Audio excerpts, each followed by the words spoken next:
بسم اللہ الرحمن الرحیم۔ پیارے دوستو، حضرت ابراہیم علیہ السلام اللہ تعالیٰ کے برگزیدہ نبی اور پیغمبر ہیں۔ اللہ تعالیٰ کے حکم سے حضرت ابراہیم علیہ السلام نے اپنی بیوی حضرت ہاجرہ علیہ السلام اور بیٹے حضرت اسماعیل علیہ السلام کو مکہ مکرمہ کے چٹیل میدان میں بیت اللہ کے قریب چھوڑ دیا، جیسا کہ فرمان الہی ہے۔ اے پروردگار، میں نے اپنی اولاد کو آپ کی حرمت والے گھر کے پاس ایک ایسی وادی میں بسایا ہے جس میں کوئی کھیتی نہیں ہوتی۔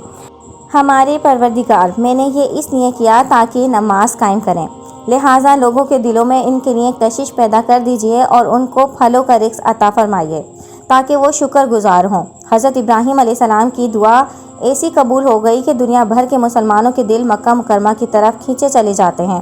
چنانچہ ہر مسلمان کی یہ خواہش ہوتی ہے کہ کم از کم ایک مرتبہ وہ اللہ تعالیٰ کے گھر کی زیارت ضرور کرے، اور پھولوں اور پھلوں کی فراغت کا یہ عالم ہے کہ دنیا بھر کے پھل بڑی تعداد میں وہاں پر موجود ہوتے ہیں۔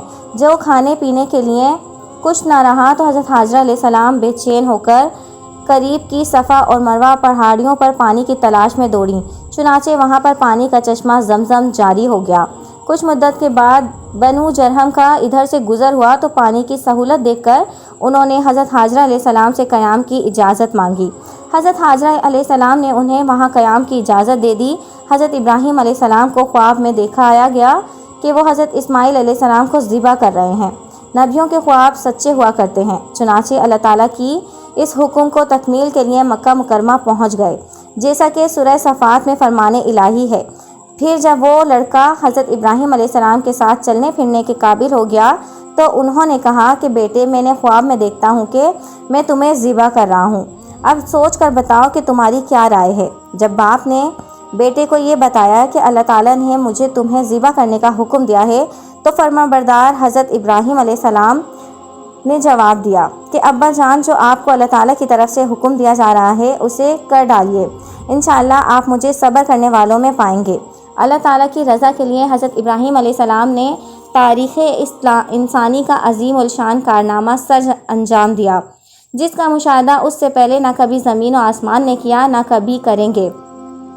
حضرت ابراہیم علیہ السلام نے اپنے جگر کے ٹکڑے کو منہ کے بل زمین پر لٹا دیا، چھری تیز کی، آنکھوں پر پٹی باندھی اور اس وقت تک پوری طاقت سے اپنے بیٹے کے گلے پر چلاتے رہے جب تک کہ اللہ تعالیٰ کی طرف سے یہ صدا نہ آئی کہ اے ابراہیم علیہ السلام، تو نے اپنا خواب سچ کر دکھایا، ہم نیک لوگوں کو ایسا ہی بدلہ دیتے ہیں۔ چنانچہ حضرت اسماعیل علیہ السلام کی جگہ پر جنت سے ایک مینڈا بھیج دیا گیا، جسے حضرت ابراہیم علیہ السلام نے ذبح کر دیا۔ اس واقعے کے بعد سے اللہ تعالیٰ کی رضا کے لیے جانوروں کی قربانی خاص عبادتوں میں شمار ہوتی ہے۔